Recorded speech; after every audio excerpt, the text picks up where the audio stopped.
سڵاوتان لێبێت. هەفتەی پێشوو دوو لایڤمان کرد لەسەر یاریەکەی بەرشەلۆن و ئەتلەتیکۆ مەدرید، دواتریش لەسەر یاریەکەی ڕیال مەدرید و بایر میونخ. وعدمما لەسەر ئەوەی کە پێش دەستپێکردنی یاری گەڕانەوە ڤیدیۆ بکەم بۆ ئەوەی کە ئێوە تێبگەێنم کە چانسی یانەکانی بەرشەلۆن و ڕیال مەدرید بۆ گەشتن بە قۆناغی داهاتوو چییە؟ چونکە زۆرێک لە کۆمنتەکان و زۆرێک لە پرسیارەکانەوە بوو کە ئایا بەرشەلۆن و ڕیال مەدرید ئەتوانن کە ئەم ڕیمۆنتادای بکەن یان ناتوانن.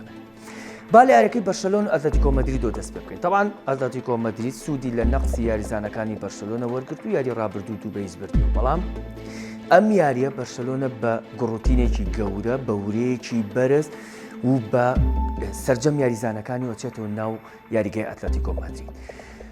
ڕاستە چانسی سەرکەوتنی بەرشەلۆنە بۆ گەشتن بە قۆناغی داهاتوو لە چاو ئەتلەتیکۆ مەدرید کەمە کە بەرشەلۆنە 45 ئەتلەتیکۆ مەدرید 55 ئەمە بە پێشبینی زۆرێک لە شارەزایان و ڕخنەگرانی وەرزشی. بەڵام ئەبێ بیرمان نەچێت کە بەرشەلۆنە تیپێکی لاوە، بەرشەلۆنە تیپێکە ئەتوانێت گۆڵی زۆر تۆمارکە و ئەم ساڵ ژمارێکی زۆر گۆڵی تۆمار کردو بەپی ئەو یاریانەی کە کردوێتی وە تیپێکە ئەتوانێت چانسی گۆڵی زۆر دروست بکات و بە ئاسانی ئەتوانێت گۆڵ لە ڕکابەرەکانی تۆمارکە. بۆیە تۆمارکردنی گۆڵ لەلایەن بەرشەلۆنە شتێکی واقعیە و ئەگەری ڕوودانی هەیە. تەنها کێشەکە ئەوەیە کە نەهێڵێت گۆڵی لەسەر تۆمار کرێت و ئەگەر بەرشەلۆنە بتوانێت گۆڵی یەکەم لە کاتە زووەکان یعنی لە دەستپێکی یاریەکە بە تایبەت لە 20 بۆ 25 خولەکی سەرەتای تایمی یەکەم تۆمار کات بە دڵنیاییەوە چانسی گەڕانەوەی بەرشەلۆنە هەیە بۆ یەکسانکردنەوەی یاریەکە دواتر بۆ دروستکردنی ڕیمۆنتادا. هەمومان نەزانین یەک گۆڵ بەسە بۆ بەرشەلۆنە بۆ ئەوەی کە ڕیتمی یاریەکە وەربگرێت. با بچینە سەر یاریەکەی ڕیال مەدرید و بایر میونخ. بایر میونخ لە ناو سانتیاگۆ برنابێوە بە 2 گۆڵ بەرامبەر بە گۆڵێک سەرکەوتنی بەسەر یانی ڕیال مەدرید بەدەستێنا. ڕیال مەدرید ئێستا ئەگەڕێتەوە بۆ ناو یاریگای ئالیانس ئەرینە بۆ ئەوەی کە ڕیمۆنتادایەکی گەورە بکات. تەبعاً ڕیال پێش ئەوەی کە چاوی لەم ڕیمۆنتادایە بێ یاریەکی هەبوو بەرامبەر جیرۆنە ئاستێکی زۆر خراپی پێشکەش کرد. ئێستا ئەبێت بێتە ناو یاریگای ئالیانس ئەرینا و نەهێڵێ گۆڵی لێ بکرێت و بە جیاوازی 2 گۆڵ یاریەکە بەرێتەوە بۆ ئەوەی سەرکەوێت. ناڵێن ئاستەمە، ناڵێن قورسە، بەڵام ڕێژەی سەرکەوتنی ڕیال بە بەراورد لە سەرکەوتنی بایر میونخ زۆر کەمە.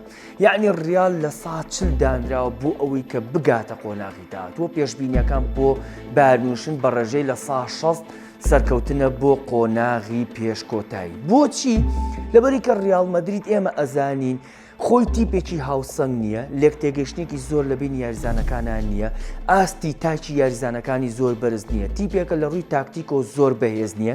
بەدەر لە هەموو ئەمە گەڕانەوەی ئیمپاپی کێشەی دروست کردووە بۆ هێڵی هێرش بردن، بەدەر لەمە نەبوونی چوامینی کە بەهۆی کەڵەکەبوونی کارتە زەردەکان و یاری ناکە کاریگەری زۆر قورس دروستەکە لەسەر شێوازی یاریکردنی یانی ڕیال مەدرید. چونکە ئێمە ئەزانین ئەم ڕیاڵی کە لەژێر دەستی ئاربیلووە یاریەکات بە قاچەکانی چوامینی دەست بە یاریکردنەکان. نەبوونی چوامینی و نەبوونی جێگرێوەیەکی باش کاریگەری لەسەر شێوازی یاریکردنی یانی ڕیال مەدرید دروستەکە. بیریشمان نەچێ بایرن تیپێکە ئەتوانێت بە ئاسانی گۆڵ تۆمارکە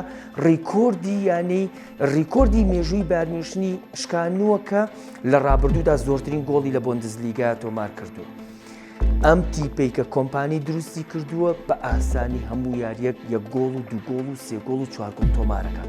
تیپێکی تەندروست بێت لە حاڵەتی خۆیان بێت لە ڕۆژی خۆیان بێت زۆر بە ئاسانی ئەتوانێت 3 گۆڵ و 4 گۆڵ تۆمارکە.